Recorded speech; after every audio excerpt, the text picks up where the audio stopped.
भंडारा जिल्ह्यामध्ये मोकाट कुत्र्यांनी उच्छाद घातलेला आहे। गेल्या वर्षभरात जिल्ह्यामध्ये कुत्र्यांनी 3084 जणांना चावा घेतलाय। कुत्र्यांच्या वाढत्या उच्छादामुळे वाहन चालक आणि पादचाऱ्यांना जीव मुठीत घेऊन प्रवास करावा लागतोय। भटक्या कुत्र्यांच्या दहशतीमुळे लहान मुलं, ज्येष्ठ नागरिक आणि महिलांमध्ये दहशत पसरली आहे। भटक्या कुत्र्यांच्या दहशतीमुळे नागरिकांमध्ये प्रचंड रोष आहे आणि त्यामुळे यावर ठोस उपाययोजना करा अशी संतप्त मागणी नागरिक करतायत।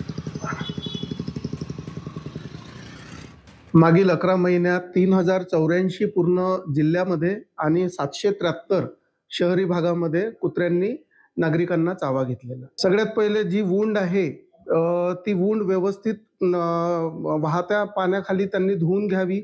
नंतर मग अँटी रॅबिस सिरम आणि व्हॅक्सिनेशनसाठी depending on the categories of dog bite त्यांनी जिल्हा सामान्य रुग्णालय इथे संपर्क साधायला पाहिजे।